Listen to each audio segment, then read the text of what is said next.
ನಿಮ್ಮ ಇವತ್ತು ನನಗೆ ಎಷ್ಟು ಚೀಪ್ ಅನ್ನಿಸ್ತು ಅಂತಂದರೆ ನಮ್ಮ RCB ಬಗ್ಗೆ ಚೀಪ್ ಅನಿಸಿಲ್ಲ, ಅವನ ಅಜ್ಜಿ ಅಂಪೈರಿಂಗ್ IPL ಅಲ್ಲಿ ಆಗ್ತಿರೋ ಅಂಪೈರಿಂಗ್ ಬಗ್ಗೆ ಚೀಪ್ ಅನ್ನಿಸ್ಬಿಡ್ತು ಗುರು. ನನಗೆ ಥರ್ಡ್ ಅಂಪೈರ್ ಅಲ್ಲ, ಥರ್ಡ್ ಕ್ಲಾಸ್ ಅಂಪೈರ್ ಅಂತಲೇ ಹೇಳ್ತೀನಿ. ಅಲ್ಲಮ್ಮ ಅದು ಕ್ಯಾಚ್ ಆಗಿರೋ ಜೇಸನ್ ನೋಡ್ರಿ ಹಿಡ್ದಿದ್ದು ಕ್ಯಾಚ್ನ ಅದಿನ್ನ ಫಾಲೋ ಥ್ರೂನೇ ಕಂಪ್ಲೀಟ್ ಆಗಿಲ್ಲ ಕ್ಯಾಚ್ದು, ಆಗಲೇ ನೆಲಕ್ಕೆ ಹಾಕೊಂಡು ಉಚ್ತಾವ್ರೆ. ಇನ್ಫ್ಯಾಕ್ಟ್ ಅದು ನೆಲದ ಮೇಲೆ ಇಟ್ಕೊಂಡು ಎದ್ದೇಳ್ತಾವ್ರೆ. ಅಲ್ಲ, ನೆಲದ ಮೇಲೆ ಇಟ್ಕೊಂಡು ಕ್ಯಾಚ್ ಹಿಡಿದ್ಬಿಟ್ಟು ನೆಲದ ಮೇಲೆ ಇಟ್ಕೊಂಡು ಬಾಲ್ನ ಎದ್ದೇಳಬೇಕು ಅಂತ ಎಲ್ಲರೂ ರೂಲ್ಸಲ್ಲಿ ಐತಾ? ಏನು ಹಿಡಿದ್ಬಿಟ್ಟು ಏನೋ ಒಂದು 4-5 ಸೆಕೆಂಡಾರು ಆಗೈತಾ ಅದು ನೆಲದ ಮೇಲೆ ಇಟ್ಕೊಂಡು ಎದ್ದೇಳೋದಕ್ಕೆ ಇವರು? ಅಲ್ಲ ಗುರು, ನೆಲದ ಮೇಲೆ ಇಟ್ಕೊಂಡು ಎದ್ದೇಳ್ದವ್ರು ಬಾಲ್ನ ಫಾಲೋ ಥ್ರೂ ಕರೆಕ್ಟಾಗಿ ಕಂಪ್ಲೀಟ್ ಆಗಿಲ್ಲ. ನೆಲದ ಮೇಲೆ ಅಲ್ಲಿ ಗ್ರೌಂಡಿಗೆ ಪ್ಲೇಸ್ ಮಾಡಿದ್ಮೇಲೆ ಮುಗಿದೋಯ್ತದು, ಕ್ಯಾಚ್ ಅಲ್ಲ ಅದು. ಕ್ಯಾಚ್ ಹಿಡ್ಕೊಂಡ್ರು ಕೂಡ ನೆಲಕ್ಕೆ ಪ್ಲೇಸ್ ಮಾಡೋಗಿಲ್ಲ. ರೂಲೇ ಗೊತ್ತಿಲ್ಲ ಇವ್ರಿಗೆ ಅಂಪೈರ್ಗಳಿಗೆ ಅನ್ನೋ ಥರ ಇವತ್ತು ನಿಜವಾಗ್ಲೂ frustrating moment of the match ನನಗೆ ಅದೇನೆ. ರಜತ್ ಪದಾರು ವಿಕೆಟು 79 ರನ್ ಇದ್ದಾಗ ಬೀಳುತ್ತೆ, 79 for 2 ಇರ್ತೀವಿ ನಾವು RCB ಅವರು. 16 ವಿಕೆಟ್ ಬೀಳ್ತಾ ಇದ್ದಾಗನೇ RCB ಕಂಪ್ಲೀಟ್ ಕೊಲಾಪ್ಸ್ ಆಗುತ್ತೆ. ಕಂಪ್ಲೀಟಾಗೆ one after one Jitesh Sharma ಪಟ ನಂಗೆ ಅವನು ಎಲ್ಲ ಬಂದವರು ಲಟ ಪಟ ನಂಗೆ ಹೋಗ್ತಾ ಇದ್ರಲ್ಲಿ RCB ಬ್ಯಾಟರ್ಸ್ಗಳು ನಿಂತ್ಕೊಳ್ಳೇ ಇಲ್ಲ ಅಲ್ಲಿ. 79ಕ್ಕೆ 2 ಇತ್ತು, ಕನ್ವಿನ್ಸಿಂಗ್ ಆಗಿ ಕಾಣಿಸುತ್ತೆ RCB ಆ ಒಂದು ಸ್ಟೇಜಲ್ಲಿ. 16 ವಿಕೆಟ್ ಬೀಳ್ತಾ ಇದ್ದಂಗೆ ನಮ್ಮದು ಲತ್ತೆ ಹೊಡೆದಿದ್ದು ನಮಗಲ್ಲಿ. ಸೊ ನೋಡಿ, ಒಂದು ಡಿಸಿಷನು, ಒಂದು ರಾಂಗ್ ಡಿಸಿಷನ್ ಅಂಪೈರ್ಗಳು ತೊಗೊಳ್ಳೋವಂಥದ್ದು ಅಲ್ಲ ಗುರು. ಏನಲ್ಲೇನು ಅಲ್ಲಿ ನೋಡಿ ಎಷ್ಟು ಥರ ನನಗೆ ಹೆಂಗೆ ಫ್ರಸ್ಟ್ರೇಟ್ ಆಯಿತು ಅಂದರೆ, ವಿರಾಟ್ ಕೊಹ್ಲಿ ಯಾವ ರೇಂಜಿಗೆ ಫ್ರಸ್ಟ್ರೇಟ್ ಆಗಿತ್ತು. RCB ಫ್ಯಾನ್ಸ್ಗಳಿಗೆ ಪ್ರತಿಯೊಬ್ಬ RCB ಫ್ಯಾನ್ಸ್ಗಳು ಏನಿದ್ರು ವಿರಾಟ್ ಕೊಹ್ಲಿ ರೂಪದಲ್ಲಿ ಕಾಣಿಸ್ಕೊಂತ ಇದ್ರು. ವಿರಾಟ್ ಕೊಹ್ಲಿ ಬಂದ್ಬಿಟ್ಟು ಕೇಳ್ತಾ ಇದ್ರಲ್ಲಿ, ಬಂದ್ಬಿಟ್ಟು ಅಲ್ಲಿ ಫೋರ್ತ್ ಅಂಪೈರಿಗೆ ನಿಂತ್ಕೊಂಡು ಕೇಳ್ತಾ ಇದ್ರಲ್ಲಿ, ಏನು ಗುರು ಇದು, ಏನು ಮೋಸ ಮಾಡ್ತಾ ಇದ್ದೀರಾ ಹಿಂಗೆ ಅಂತ ಎಲ್ಲ ಅವ್ರ ಎಕ್ಸ್ಪ್ಲನೇಷನ್ ಕೊಡ್ತಾ ಇದ್ರೆ. ಏನೋ ಮಾತಾಡೋಂಗಿಲ್ವಲ್ಲಪ್ಪ, ಎಕ್ಸ್ಟ್ರಾ ಮಾತಾಡೋಂಗಿಲ್ಲ ಅಲ್ಲಿ. ಇವಾಗ ನೋಡಿ ವಿರಾಟ್ ಕೊಹ್ಲಿಗೆ ಫೈನ್ ಹಾಕ್ತಾರೆ, ನಾಳೆ ಹಾಕ್ತಾರೆ ನೋಡಿ ಬೇಕಾದ್ರೆ ವಿರಾಟ್ ಕೊಹ್ಲಿಗೆ ಫೈನು. ಗೊತ್ತಿರೋವಂಥ ವಿಚಾರ ಇದು. ಅಲ್ಲಿ ಹಾಕ್ಲಿಲ್ವಾ, ನಿತೀಶ್ ರಾಣಾಗೆ ಹಾಕ್ಲಿಲ್ವಾ, ಏನಕ್ಕೆ ಗ್ಲೌಸ್ ನಾವು ಕೊಡಬೇಕು ಅಂತ ಕೊಡ್ತೀವಿ ನಾವು ಅಂತ ಕೂತ್ಕೊಂಡಿರಲ್ಲ. ಅವಾಗ ಫೋರ್ತ್ ಅಂಪೈರ್ ಹತ್ರ ಮಾತಾಡ್ತಿರಲ್ಲ ಸ್ಟಪ್ಸ್ ವಿಚಾರದಲ್ಲಿ CSK ಅಗೇನ್ಸ್ಟು, ಅವಾಗಲೇ ಹಾಕ್ಲಿಲ್ವ ಅವರಿಗೆ ಫೈನು. ಇವಾಗ ವಿರಾಟ್ ಕೊಹ್ಲಿಗೂ ಅದೇ ರೀತಿ ನಾಳೆ ಫೈನ್ ಹಾಕ್ತಾರೆ, ಜೊತೆಗೆ ಡಿಮೆರಿಟ್ ಪಾಯಿಂಟ್ ಹಾಕ್ಬಿಡ್ತಾರೆ. ಗೊತ್ತಿಲ್ಲ, ನಾಳೆ ನೋಡೋಣ ಏನಾಗುತ್ತೆ ಕತೆ ಅಂತ. ಅಲ್ಲಮ್ಮ ಅಂಪೈರ್ ಸಿಕ್ಕಾಪಟ್ಟೆ ವರ್ಸ್ಟ್ ಡಿಸಿಷನ್ನ ತೊಗೊತಿದ್ದಾರೆ ಈ ಒಂದು IPL ಅಲ್ಲಿ. ಅದು ಬೌಂಡ್ರಿ ಲೈನ್ ಕ್ಯಾಚಿಂಗ್ ವಿಚಾರದಲ್ಲಿ ಆಗಿರ್ಬೋದು, ಎಕ್ಸ್ಪೆಷಲಿ ಕ್ಯಾಚಿಂಗ್ ವಿಚಾರದಲ್ಲಿ. ಸ್ಟಂಪಿಂಗ್ ವಿಚಾರದಲ್ಲೂ ಕೂಡ ಕೆಲವೊಂದು ಹಂಗೆ ಆಗಿದ್ದಾವೆ. ಬಟ್ ಕ್ಯಾಚಿಂಗ್ ವಿಚಾರದಲ್ಲಿ ನೋಡ್ತು ಅಂತಂದರೆ ಖಂಡಿತ ಓಪ್ಲೆಸ್ ಡಿಸಿಷನ್ಗಳನ್ನ ಬೌಂಡ್ರಿ ಲೈನ್ ಕ್ಯಾಚಿಂಗ್ ಆಗಿರ್ಬೋದು, ನಾರ್ಮಲ್ ಕ್ಯಾಚಿಂಗ್ ಆಗಿರ್ಬೋದು, ಇದಂತೂ ಎವಿಡೆಂಟ್. ಅದು ನೆಲಕ್ಕೆ ಟಚ್ ಆಗಿರೋದೇನು ಗೊತ್ತಾಗ್ತಿಲ್ವ, ಅದೇನು 50-50 ಡಿಸಿಷನ್ ಇದೆಯಾ ಅಲ್ಲಿ? ಎವಿಡೆಂಟ್.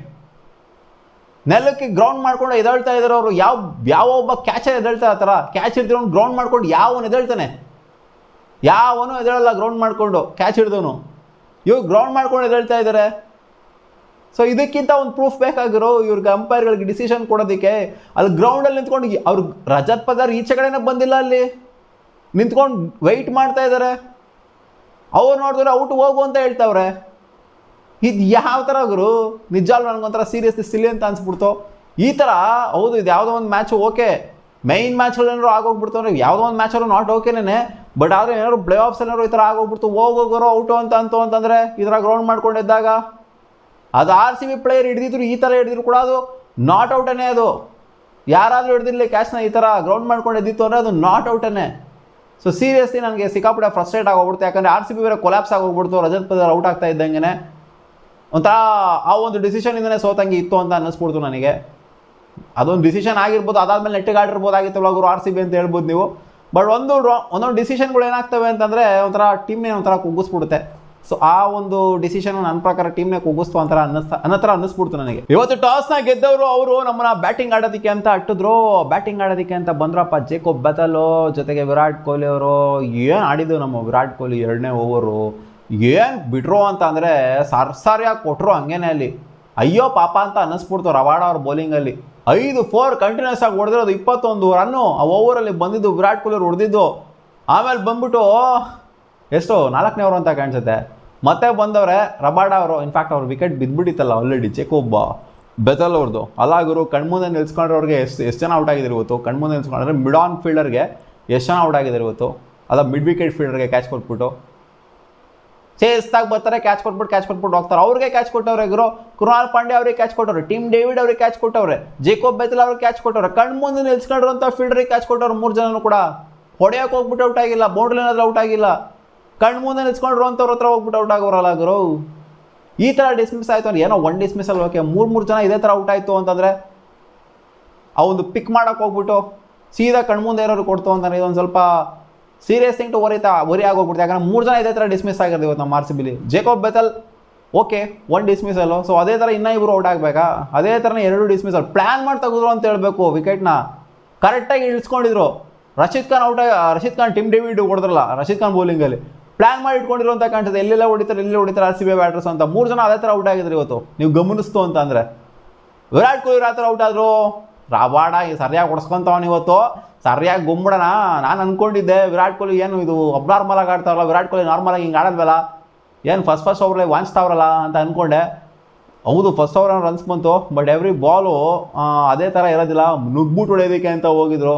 ಫ್ರಂಟ್ ಫುಟಲ್ಲಿ ಬಂದ್ಬಿಟ್ಟು ಸ್ವಲ್ಪ ಬೌನ್ಸರು ಕೂಡ ಬಂತು, ಒಂದು ರೇಂಜಿಗೆ ಎದೆ ಹತ್ರಕ್ಕೆ ಬಂತು. ಅವರು ಸ್ವಲ್ಪ ಪೇಸು ಕೂಡ ಹಾಕಿದ್ರು, ಒಂದು ರೇಂಜಿಗೆ ಹಾಕಿದ್ರು, ಎದೆ ಹತ್ರಕ್ಕೆ ಬಂತು. ಇವ್ರು ಫ್ರಂಟ್ ಫುಟಲ್ಲಿ ಇವ್ರು ಎಕ್ಸ್ಪೆಕ್ಟ್ ಮಾಡಿದ ಬೋಲೇ ಬೇರೆ ಥರ, ಅದು ಬಂದಿದ್ದ ಬಾಲೇ ಬೇರೆ ಥರ. ಎದೆ ಹತ್ರಕ್ಕೆ ಬಂದಿದ್ದರಿಂದ ಹೋಯ್ತು ಕ್ಯಾಚು ಹಿಡ್ಕೊಂಡು ಕಳಿಸಿದ್ರು ವಿರಾಟ್ ಕೊಹ್ಲಿ ಅವ್ರನ್ನ.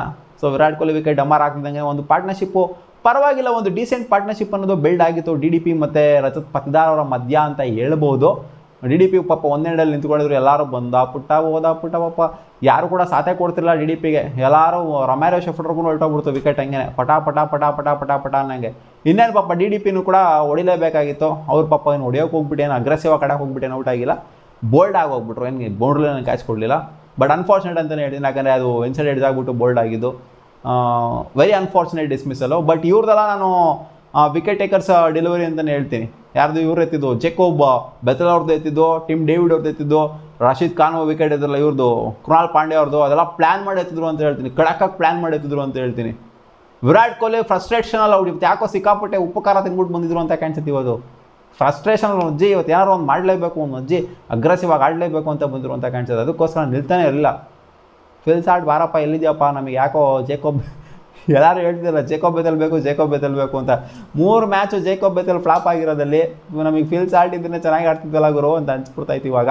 ಸೊ ನೆಕ್ಸ್ಟ್ ಮ್ಯಾಚ್ ರಿಕವರ್ ಆಗ್ತಾರಾ ಅಥವಾ ಮತ್ತೆ ಜೇಕೋಬ್ ಬೆಥೆಲ್ ಒಳ್ಳೆ ಪ್ಲೇಯರೇ, ಬಟ್ ಏನೋ ಅವರಿಗೆ ಆಗ್ತಾ ಇಲ್ಲ ಅಷ್ಟೇ. 3 ಮ್ಯಾಚು ಕೂಡ ಕಂಟಿನ್ಯೂಸ್ ಆಗಿ ಬೇಗನೆ ಔಟ್ ಆಗಿದ್ದಾರೆ.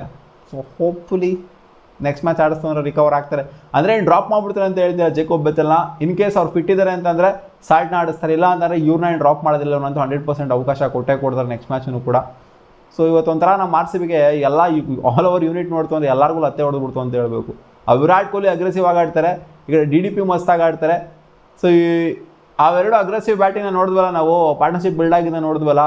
ಸೊ ಅದು ನೋಡ್ಬಿಟ್ಟು ಎಲ್ಲಾಗಿರೋ ನಜ್ಜಿ ಇವತ್ತು ಸಖತ್ತಾಗಿ ಗೊತ್ತಾಗ ರನ್ಸು ಅಂತ ಅಂದ್ಕೊಂಡು. ಬಟ್ ವಿರಾಟ್ ಕೊಹ್ಲಿ ಅವ್ರ ವಿಕೆಟ್ ಯಾವಾಗ 4ನೇ ಓವರಲ್ಲಿ ಬೀಳ್ತಾ ಇತ್ತೋ ಅವಾಗಲೇ ಒಂಥರ ಟಕ ನಂಗೆ ವಿಕೆಟ್ಗಳು ಬೀಳ್ತಾ ಇದ್ದವು. 79 ಆದಮೇಲೆ ಬಿದ್ದೋ ನೋಡ್ಬೇಕು ವಿಕೆಟ್ಸ್ಗಳು. ವಿಕೆಟ್ಸ್ಗಳನ್ನ ಸುರಿಮಳೆ. ಕೃಣಾಲ್ ಪಾಂಡ್ಯಾಗಾನು ಅವ್ರು ನಿಂತ್ಕೊತಾರೆ ಅಂದರೆ ಅವ್ರಿಗಾನು, ಈ ಕಡೆ ರೊಮ್ಯಾರೋ ಶೆಫರ್ಡ್ ಬರ್ತಾರೆ ಅವ್ರಿಗಾನು, ಅಲ್ಲಿ ವೆಂಕಟೇಶ್ ಅಯ್ಯರ್ನ ಬೇರೆ ತರ್ಸವ್ರಲ್ಲಿ. ಅಪ್ಪ ಏನಪ್ಪ ಆಡಿದ್ದು ವೆಂಕಟೇಶ್ ಅಯ್ಯರು. ಭುವನೇಶ್ವರ್ ಕುಮಾರೇ ಮಸ್ತಾಗಿ ಆಡಿದ್ರು ವೆಂಕಟೇಶ್ ಅಯ್ಯರ್ಗಿಂತ. ಅಲ್ಲಿ ಏನು ಇಂಪ್ಯಾಕ್ಟ್ ಮಾಡಿದ್ರು ವೆಂಕಟೇಶ್ ಅಯ್ಯರು? ಏನೂ ಮಾಡಿಲ್ಲ. ಅಲ್ಲಿ ಲಾಸ್ಟ್ ಓವರ್ಗೂ ಇದ್ರು ಕ್ಯಾಚ್ ಕೊಟ್ಬಿಟ್ಟು ಔಟ್ ಆದ್ರಲ್ಲಿ ಬೌಂಡ್ರಿನಲ್ಲಿ. ಹರ್ಷದ್ ಖಾನಿಗೆ 3 ವಿಕೆಟು, ರಬಾಡಾಗೆ 2 ವಿಕೆಟು, ಸಿರಾಜಿಗೆ 1 ವಿಕೆಟು, ರಶೀದ್ ಖಾನ್ಗೆ 2 ವಿಕೆಟು, ಎಲ್ಲ ಬೌಲಿಂಗ್ ಮಾಡಿದವ್ರಿಗೆಲ್ಲ ವಿಕೆಟು, ಎಲ್ಲರಿಗೂ ದಾನ ಮಾಡ್ಕೊಂಬಂದವ್ರು ವಿಕೆಟ್. 5 ಆಪ್ಷನ್ಸ್ ಯೂಸ್ ಮಾಡಿರೋರು 5 ಜನಕ್ಕೂ ಕೂಡ ವಿಕೆಟ್ಸ್ ಬಿದ್ದಿದ್ದಾವೆ. ಏನು ಹೇಳೋದಮ್ಮ, ಎಕ್ಸ್ಪೆಕ್ಟೇಷನ್ ತುಂಬ ವಿಪರೀತ. ಜಿತೇಶ್ ಶರ್ಮಾ ಬಗ್ಗೆ ಹೇಳಲೇ ಇಲ್ಲವಲ್ಲಪ್ಪ, ಬಿದ್ದೈತೆ 1 ವಿಕೆಟ್ ರಜತ್ ಪತಿದಾರ್ದು. ಸ್ವಲ್ಪ ನೋಡ್ಕೊಂಡು ಈ ಥರ ಡಿಸ್ಮಿಸ್ 1-2 ಸಲ ಆಗಿದ್ದಾರೆ ಈ IPLನೇ. ಆ ಕೀಪರ್ ಕ್ಯಾಚ್ ಕೊಟ್ಬಿಟ್ಟು ಇದೇ ಥರ ಸೇಮ್ ಕೈಂಡ್ ಆಫ್ ಡಿಸ್ಮಿಸಲ್ಲು. ಅದು ಇನಿಷಿಯಲಿನೇ ಆಗಿದ್ದಾರೆ, ಬಂದ ತಕ್ಷಣ ಔಟ್ ಆಗಿದೆ. ಇದೇ ಥರ 1-2 ಸಲ ಔಟ್ ಆಗಿದ್ದಾರೆ. ಇದು 3ನೇ ಸಲ ಅಂತ ಕಾಣಿಸಿದೆ ಜಿತೇಶ್ ಶರ್ಮಾ ಇದೇ ಥರ ಔಟ್ ಆಗ್ತಿರೋವಂಥದ್ದು. ಸೊ ಜಿತೇಶ್ ಶರ್ಮಾಗೆ ಇದು ಸೀರಿಯಸ್ ಥಿಂಗ್ ಟು ವರಿ ನಿಜವಾಗ್ಲೂ. ಸೊ ಏನು ಮಾಡೋದಪ್ಪ, ಎಲ್ಲೋ ಒಂದಿನ ಲತ್ತೆ ಹೊಡಿತು ಅಂತ ಅನ್ಕೊಬೇಕಷ್ಟೇ, ಏನೂ ಮಾಡೋಕ್ಕಾಗೋದಿಲ್ಲ. ಬಟ್ ಅಂಪೈರ್ ಡಿಸಿಷನ್ ಸಿಕ್ಕಾಬಿಟ್ಟೆ ವರ್ಸ್ಟ್ ಡಿಸಿಷನ್ ಆಗಿತ್ತು. ನಾನಂತೂ ಸಿಕ್ಕಾಬಿಟ್ಟೆ ಫ್ರಸ್ಟ್ರೇಟ್ ಆಗ್ಬಿಟ್ಟೆ. ಆ ಒಂದು ಡಿಸಿಷನ್ ಹೋಗ್ಬಿಟ್ಟು ನನಗೆ ಮ್ಯಾಚ್ ನೋಡೋಕ್ಕೆ ಇಂಟ್ರೆಸ್ಟ್ ಬರಲಿಲ್ಲ. ನಿಮಗೂ ಕೂಡ ಅನಿಸಿರುತ್ತೆ, ಅಜ್ಜಿ ಯಾವ್ದು ಗುರು ಇದು. ಅಟ್ಲೀಸ್ಟ್ ಯಾರೋ ಒಂದು ಸ್ವಲ್ಪ ಪಾಸಿಟಿವಿಟಿ ಇತ್ತು ಅಂದರೆ, ನಮಗೆ RCB ಚೆನ್ನಾಗಿ ಆಡಿತ್ತು ಅಂತಂದರೆ, ಅವ್ರ ವಿಕೆಟ್ ಹೋಗಾದ ನಂತರ ಪಾರ್ಟ್ನರ್ಶಿಪ್ ಬಿಲ್ಡ್ ಆಗಿತ್ತು ಅಂದರೆ ಅವಾಗ ನೋಡ್ಬೋದು ಅಂತ ಅನ್ಸ್ಬೋದಾಗಿತ್ತು ಮ್ಯಾಚು. ಬಟ್ ಆ ಒಂದು ಡಿಸಿಷನಿಂದ ಈ ಥರ ಆಗೋಗ್ಬಿಡ್ತಲ್ಲ, ಟಕ ವಿಕೆಟ್ಸ್ಗಳು ಬೇರೆ ಬಿದ್ದುಬಿಟ್ವಲ್ಲ. ಇದಕ್ಕಿಂತ ಫ್ರಸ್ಟ್ರೇಟ್ ಆಗೋದು RCBಗೆ. ಇನ್ನೂ ಒಂದು ಸೆಕೆಂಡ್ ಇನ್ನಿಂಗ್ಸ್ ಎಷ್ಟೋ ಜನ ನೋಡೇ ಇರೋದಿಲ್ಲ, ನೋಡೋಲ್ಲ ವ್ಯೂವರ್ಶಿಪ್ ಎಷ್ಟಿತ್ತು ಅಂತ. 22 ಕೋಟಿ 23 ಕೋಟಿ ಅಷ್ಟೇ ಇತ್ತು. ನಾರ್ಮಲಾಗಿ RCB ಮ್ಯಾಚ್ ಅಂತ ಬಂದಾಗ 30 ಕೋಟಿ ರೇಂಜ್ ಹೊರಟೋಗ್ಬಿಡುತ್ತೆ, ಈಸಿಯಾಗಿ 30 ಕೋಟಿ ರೇಂಜ್ ಹೊರಟೋಗ್ಬಿಡುತ್ತೆ. ಬಟ್ ಇವತ್ತು ಅಷ್ಟು ವ್ಯೂವರ್ಶಿಪ್ ಕೂಡ ಇರಲಿಲ್ಲ. ಗೊತ್ತಾಗೋಗ್ಬಿಡ್ತು RCB ಮ್ಯಾಚ್ ಗೊತ್ತಾಗ್ಬಿಡ್ತಾರೆ ಅಂತ. ಸೊ ಇದನ್ನ ಚೇಸ್ ಮಾಡೋದಕ್ಕೆ ಬಂದರು. 2ನೇ ಓವರ್ ಸರಿಯಾಗಿ ಕೊಟ್ಟರು ಹೇಸಲ್ವುಡ್ಗೆ. ಶುಭ್ಮಾನ್ ಗಿಲ್ ರುಬ್ಬೋದ್ರು. ಇವತ್ತು ಎರಡನೇ ಓವರು ಎರಡು ಕಡೆನೂ ಕಾಸ್ಟ್ಲಿ ಆಗಿದ್ದಾರೆ. ಈ ಕಡೆ ರಬಾಡ ಓಡಿಸ್ಕೊಂಡ್ರೆ ಈ ಕಡೆ ಹೆಸಲು ಓಡಿಸ್ಕೊಂಡಿದ್ದಾರೆ. ಇಬ್ಬರು ಕೂಡ ಸಿಕ್ಕಾಪಟ್ಟೆ ಲೆಜೆಂಡ್ರಿ ಬೌಲರ್ ಅಂತಲೇ ಮಾತಾಡ್ತೀವಿ. ಇಬ್ಬರು ಕೂಡ ನಾಯಿ ಓಡಿಸ್ಕೊಂಡ್ರು. ಅವ್ರು 21 ಹೊಡೆದ್ರೆ ಇವ್ರು ಎಷ್ಟೋ 24 ರನ್ ಹೊಡೆದ್ರು ಶುಭ್ಮಾನ್ ಗಿಲ್ ಅವರು. 2 6 3 4 ವಾಂಚ್ಬಿಟ್ರು, ಹಂಗೇನೆ ಚಚಾಕ್ಬಿಟ್ರು ಹಂಗೇನೆ. ಸೊ ಇಲ್ಲಿ ಈ ಕಡೆಯಿಂದ ಬೌಂಡ್ರೀಸ್ಗಳು ಸುರಿ ಮಳೆ ಬರ್ತಾ ಇದ್ದಂಗೆ ಪೋಪ್ಲಲ್ಲಿ ಆ್ಯಕ್ಚುಲಿ ಚೆನ್ನಾಗಿ ಆಡಿದ್ರು. ನಮಗೆ ಕಂಪೇರ್ ಮಾಡಿ ನಾವು 59 ರನ್ ಹೊಡೆದಿದ್ವಿ, 1 ವಿಕೆಟ್ನಾಗ ಕಳ್ಕೊಂಡು 1-2 ಕಳ್ಕೊಂಡಿದ್ವಿ. ಸೊ ಈ ಕಡೆ ನೋಡ್ತು ಅಂದರೆ ಇವರು ಕೂಡ ಬೆಟ್ರಾಗಿ ಪರ್ಫಾರ್ಮ್ ಮಾಡಿದ್ರು. ಆಲ್ಮೋಸ್ಟ್ ನಮಗಿನ ಬೆಟ್ರಾಗಿ ಚೆನ್ನಾಗಿ ಆಡಿದ್ರು. 60+ ರನ್ಸ್ಗಿಂತ ಜಾಸ್ತಿ ಹೊಡೆದಿದ್ರು ಇವರು. ಇವರ ಟಾಪ್ 3 ಸ್ಟ್ರಾಂಗ್ ಅಂತ ಮಾತಾಡ್ತೀವಲ್ಲ, ಟಾಪ್ 3 ವಿಕೆಟ್ಸ್ನು ಕೂಡ ಎತ್ತಿರೋದು ಭುವನೇಶ್ವರ್ ಕುಮಾರನೇ. ಗಿಲ್ ವಿಕೆಟ್ ಆಗಿರಲಿ, ಸಾಯಿ ಸುದರ್ಶನ್ ವಿಕೆಟ್ ಆಗಿರಲಿ. ಸಾಯಿ ಸುದರ್ಶನ್ ಬೇಗನೆ ಡಿಸ್ಮಿಸ್ ಆದರು, 1 ವಿಕೆಟ್ ಬೇಗನೆ ಬೀಳ್ತು. ಆಕ್ಸಿಡೆಂಟ್ ಗಾನ್, ಸಖತ್ತಾಗಿ ಡಿಸ್ಮಿಸ್ ಮಾಡ್ತಾರೆ. ಜಿತೇಶ್ ಶರ್ಮಾ ಅವ್ರು ಕ್ಯಾಚ್ ಹಿಡಿಯಲ್ಲ, ಏನೋ ಕಷ್ಟಕರವಾಗಿರೋ ಕ್ಯಾಚ್ನ ಮಾತ್ರ ಹಿಡಿತಾರೆ. ಈಸಿ ಕ್ಯಾಚ್ನ ಹಿಡಿಯಲ್ಲ. ಅಲ್ಲಿ ಜಾಸ್ ಪಡ್ಲಾರ್ದು ಎಂಥ ಈಸಿ ಕ್ಯಾಚ್ ಬಂದಿತ್ತಲ್ಲಿ, ಬಿಟ್ರು ಅಲ್ಲಿ ಸಿಟ್ರ್ ಕ್ಯಾಚ್ನ ಬಿಟ್ರು ಅಲ್ಲಿ. ಹಿಂಗೆ ಹಿಡಿಯಕ್ಕೆ ಹೋಗೋರು, ಹಿಂಗೆ ಹಿಡಿಯೋದನ್ನ ಹಿಂಗೆ ಹಿಡಿಯಕ್ಕೆ ಹೋಗೋರು. ಎಗರು ಬಿಟ್ಟು ಹೆಂಗೆ ಒಂಥರ ವಿಚಿತ್ರವಾಗಿ ಹಿಡಿಯೋಕೆ ಹೋಗ್ಬಿಟ್ಟಿದ್ರು ಆ ಕ್ಯಾಚ್ನ.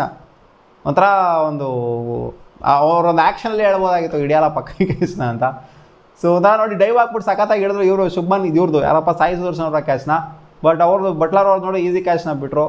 ಸೊ ಏನಿದು ಅರ್ಥನೇ ಆಗಲ್ಲಪ್ಪ. ಈಸಿ ಕ್ಯಾಚ್ನ ಬಿಡ್ತಾರೆ, ಕಷ್ಟಕ್ಕಾಗಿರೋ ಕ್ಯಾಚ್ನ ಹಿಡಿತಾರೆ. ಏನಿದು ಅರ್ಥನೇ ಆಗ್ತಾಯಿಲ್ಲ ನಮ್ಮ RCB ವಿಕೆಟ್ ಕೀಪರ್ದು ಕತೆ. ಬಟ್ ಭುವನೇಶ್ವರ್ ಕುಮಾರ್ನ ಮೆಚ್ಕೊಬೇಕು. 3 ಟಾಪ್ ಆರ್ಡರ್ ಬ್ಯಾಟರ್ಗಳನ್ನ ಔಟ್ ಮಾಡಿರೋದು, ಡಿಸ್ಮಿಸ್ ಮಾಡಿರೋದು ನೋಡಿ. Bhuvneshwar Kumar match after match ಮತ್ತೆ ಪ್ರೂವ್ ಮಾಡಿದ್ದಾರೆ. ನನಗೆ ವಯಸ್ಸಾಗಿಲ್ಲ ಗುರು, ನಾನು ಮತ್ತೆ ಆಡ್ತಾ ಇದ್ದೀನಿ. ಅದು ಬಟ್ಲರ್ನ ಬೋಲ್ಡ್ ಮಾಡ್ತಾ ನೋಡಬೇಕು ಗುರು. ಸೈಕಾಗಿ ಬಿಡ್ತಾರೆ ಮಾತ್ರ. ಅವ್ರಿಗೇನೆ ಹೊಡೆದಿರ್ತಾರೆ ಪರಿಕೊಂಡೆಲ್ಲ ಬಿಡ್ತಾರೆ ನೋಡಿ. ಯಾಕರ್ನ ನೋಡಿ, ಯಾರ್ಕರ್ರು ಕೂಡ ಹಾಕ್ತಾರೆ ಸಖತ್ತಾಗೆ, ಸ್ವಿಂಗು ಕೂಡ ಮಾಡ್ತಾರೆ ಆ್ಯಂಡ್ ವೇರಿಯೇಷನ್ ಕೂಡ ಇಟ್ಕೊಂಡಿದ್ದಾರೆ ಸಿಕ್ಕಾಪಟ್ಟೆ. ಸೊ ಈ ಥರ ಬೌಲರು ಅದು ನೋಡಿ, ಈ ಏಜಲ್ಲೂ ಕೂಡ ಒಂಥರ ಯಾವ ಥರ ಮೇಂಟೈನ್ ಮಾಡ್ತಾ ಇದ್ದಾರೆ ಅಂದರೆ ಎದುರ್ಕೊಬೇಕು ಬ್ಯಾಟರ್ಸ್ಗಳು, ಅಪೋನೆಂಟ್ಗಳು. ಸೊ ಆ ಥರ ಮೇಂಟೈನ್ ಮಾಡ್ತಿದ್ದಾರೆ. ಬಟ್ ಏನು ಮೇಂಟೈನ್ ಮಾಡಿದ್ರೆ ಇವತ್ತು RCB ಸೋತ್ರಲ್ಲ. ಬಟ್ಲರ್ ಔಟ್ ಆದ್ರೇನೋ, ಶುಭ್ಮಾನ್ ಗಿಲ್ ಔಟ್ ಆದ್ರೇನೋ, ಸಾಯಿ ಸುದರ್ಶನ್ ಔಟ್ ಆದ್ರೇನೋ. ಶುಭ್ಮಾನ್ ಗಿಲ್ ಸಖತ್ತಾಗಿ ಕಾಣಿಸ್ಕೊಂಡ್ರು ಇವತ್ತು, ಸಿಕ್ಕಾಪಟ್ಟೆ ಅಗ್ರೆಸಿವ್ ಆಡಿದ್ರು ಪೋಪ್ಲಲ್ಲಿ. ಅದೇ ಜಾಶ್ ಹೈದರೊಳಗೆ ಚಚ್ಚಾಕ್ಬಿಟ್ರಲ್ಲ 1 ಓವರಲ್ಲೂ. ಅದಾದಮೇಲೂ ಕೂಡ ಚಚ್ಚಿದ್ರು. ಅದಾದಮೇಲೆ ಔಟ್ ಆದರು. 3 ವಿಕೆಟ್ನು ಕೂಡ ಭುವನೇಶ್ವರ್ ಕುಮಾರ್ಗೆ ಬಿದ್ದಿರೋದು. ರೊಮ್ಯಾರಿಯೋ ಶೆಫರ್ಡ್ 2 ವಿಕೆಟ್ನ ಎದ್ದಿದ್ರು. 1 ಓವರಲ್ಲಿ 2 ವಿಕೆಟು ಬೀಳುತ್ತೆ. ಶಾರುಖ್ ಖಾನ್ ಅವರು ಔಟ್ ಆಗ್ತಾರೆ ಬೌಲ್ನಲ್ಲಿ. ಸಖತ್ತಾಗಿ ಕ್ಯಾಚ್ನ ಹಿಡ್ಕೊತಾರೆ ಜಾಶ್ ಹೈದರ್ವುಡ್ ಅವರು. ಅದಾದ ನಂತರ ಬ್ಯಾಕ್ ಟು ಬ್ಯಾಕ್ ವಿಕೆಟ್ಸ್ ಬರುತ್ತೆ. ವಾಷಿಂಗ್ಟನ್ ಸುಂದರ್ LBW ಆಗ್ತಾರೆ. ಇನ್ನೇನು ಅದಾದ ನಂತರ ಟೆವಾಟಿಯಾ ಬಂದ್ಬಿಟ್ಟು ಇವತ್ತು ಫುಲ್ಲು ಫಾರ್ಮಲ್ಲಿ ತೋರಿಸ್ಕೊಂಡ್ಬಿಡ್ತಾರೆ. ಸರಿಯಾಗಿ ವಾಣಿಸ್ತಾ ಇವತ್ತು ಟೆವಾಟಿಯಾ 27 ರನ್ ಹೊಡೆದಿದ್ದಾರೆ, ಕ್ವಿಕ್ಕಾಗಿ ಹೊಡೆದಿದ್ದಾರೆ. ಇನ್ನು ರನ್ನೇ ಬಾಲ್ಗಿಂತ ಕಮ್ಮಿ ಬೇಕಿತ್ತು ಗುರು ಅವ್ರು ಬರಬೇಕಾದ್ರೆ ಸ್ಕೋರು. ಇನ್ನೇನು ಬಿಡ್ತಾರೆ ಅಲ್ಲಿ, ಬೇಗ ಮ್ಯಾಚ್ ಮುಗಿಸಿದ್ದಾರೆ. ಇವತ್ತು ಸ್ವಲ್ಪ ನೆಟ್ ರನ್ ರೇಟ್ನ ಪುಷ್ ಮಾಡ್ಕೊಂಡಿದ್ದಾರೆ. ಮುಂಬೈ ಇಂಡಿಯನ್ಸ್ ಹೆಂಗೆ 99 ರನ್ ಮಾರ್ಜಿನಲ್ಲಿ ಏನು ಸೋತಿದ್ರು, ಆ ನೆಟ್ ರನ್ ರೇಟ್ನ ಸ್ವಲ್ಪ ಮಟ್ಟಿಗೆ ಇವತ್ತು ಪುಷ್ ಮಾಡ್ಕೊಂಡಿದ್ದಾರೆ ಅಂತ ಹೇಳ್ಬೋದು. ಸಿಕ್ಕಾಪಡೆ ನೆಗೆಟಿವ್ ಇದು ನೆಟ್ ರನ್ ರೇಟು.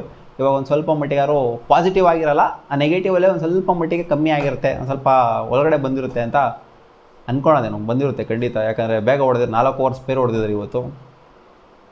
200 ಹೊಡಿಬೇಕಿತ್ತು ಗುರು. ವಿಕೆಟೇನು ಕಷ್ಟ ಇಲ್ಲ ಬ್ಯಾಟಿಂಗ್ ಆಡೋದಕ್ಕೆ. ನಮ್ಮ RCBಯ ಬ್ಯಾಟ್ರ್ಗಳು ನೆಟ್ಗಾಡಿಲ್ಲ ಅಂತ ಹೇಳ್ತೀನಿ. ಆ್ಯಂಡ್ ಅಂಪೈರ್ ವರ್ಸ್ಟ್ ಡಿಸಿಷನ್ ಮಾಡಿದ್ರು ಅಂತ ಹೇಳ್ತೀನಿ. ಇವತ್ತು ಒಂದು ಮೆಚ್ಕೊಬೇಕಾಗಿರೋದು ಏನು ಅಂತ ಅಂದರೆ, ವಿರಾಟ್ ಕೊಹ್ಲಿ ಅವರು ಯಾವ ರೇಂಜಿಗೆ ಅಗ್ರೆಸಿವ್ ಆಗಿದ್ರು ಇವತ್ತು ಅಂತಂದರೆ, ರಬ್ ಆಫ್ ಮಾಡೋ ಥರ ಕಾಣಿಸ್ತಾ ಇದ್ರು. ಇಲ್ಲ ಪೋಪ್ಲಲ್ಲಿ ವಿಕೆಟ್ಸ್ಗಳನ್ನ ಎತ್ತಲೇಬೇಕು ಅಂತ. ಶುಭ್ಮನ್ ಗಿಲ್ ಅವರ ವಿಕೆಟ್ ಹಿಂದೆ ಬಿದ್ದುಬಿಟ್ಟಿದ್ರು ವಿರಾಟ್ ಕೊಹ್ಲಿ.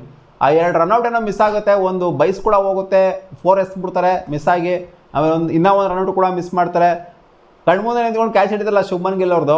ಅವ್ರಿಗೆ ಆಗೋವಂಥ ಒಂದು ಆನಂದ ಅವಾಗ ಒಂಥರ ಬಾಲ್ನ ತೆಂಗಿನಕಾಯಿ ಹೊಡೆದು ಒಂಥರ ಕಿರ್ಚ್ತಾರೆ ನೋಡಬೇಕು.